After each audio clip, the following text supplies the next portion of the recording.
Exposing Zionist lies over Israel's theological and historical claims. This story begins when Abraham, who is mentioned as the father of Israel, made a covenant with God. The book of Genesis 15 verse 18. On that day God made a covenant with Abraham through the word, "To your Lord I give this land, from the river of Egypt to the great river Euphrates."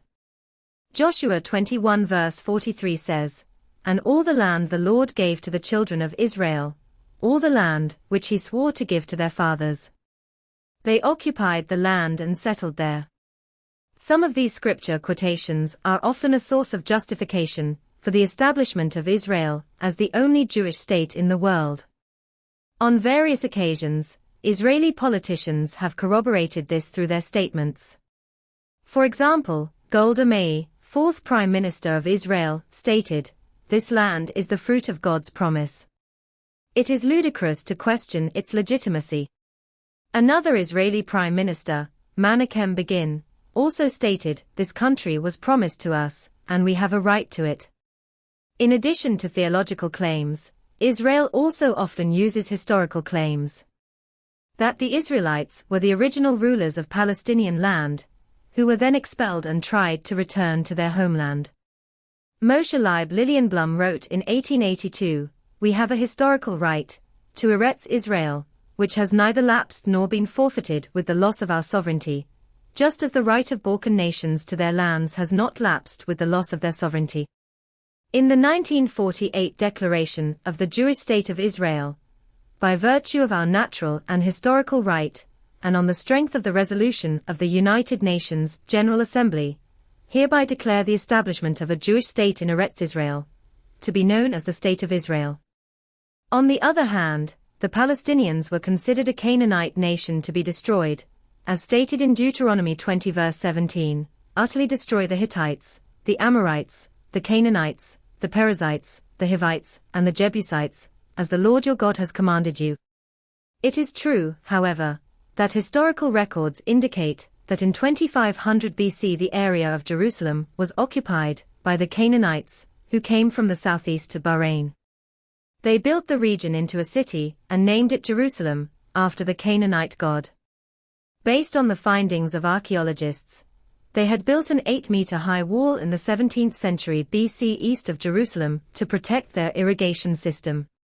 According to Ian Lustig, American political scientist and specialist on modern history and Middle Eastern politics, in the 80s, the leaders of the Gush Emunim Party, as an activist movement of right-wing Israeli Orthodox Jews, became the vanguard in the fight against Palestinians who were considered Canaanites, or Amalekites, and suggested imposing total destruction on them for opposing Israeli rule in Palestine. One more thing that is a fairly popular reason for the Palestinian election is that there is the location of the holy place of the Jewish nation, namely Haikal Suleiman, Solomon's temple. But strangely, after hundreds of years of Jewish efforts to find the holy place, to this day has not yielded results. Jonathan Black, author of the book, The Hidden History of the World, simply refutes this claim. The fall of the city of Jericho, the conquest of the land of Canaan by the Israelites, as well as the existence of the Temple of Solomon, in fact, have no archaeological evidence. Scholars later agreed that the Jewish origins they claimed were myths, and had no basis in historical reality. Niels Peter Lemche, a biblical scholar whose field of research includes the history of Israel, the Old Testament, and archaeology, even stated that European colonization, in the 19th century, was inspired by the laws of war and destruction of the Bible verses. Niels further said that European Jews who immigrated to the Palestinian territories also used ideologies from the Bible to carry out conquest and destruction. In fact, they also identify Palestinians as Canaanites. However, can these claims be justified? Some have exposed the falsity of these theological and historical claims. The most basic objection was expressed by David F. Hinson, wrote the book, The History of Israel in Biblical Times. According to him, the stories about Israel in the Old Testament are not historical stories, but only legends. These stories were not reports written immediately after the events, but were written centuries after Abraham's death, with no clear isnad and narration. Roger Garreau, French politician and philosopher, denied that the Jews were the first inhabitants of Palestine. Nor are they rulers over the other peoples who live there.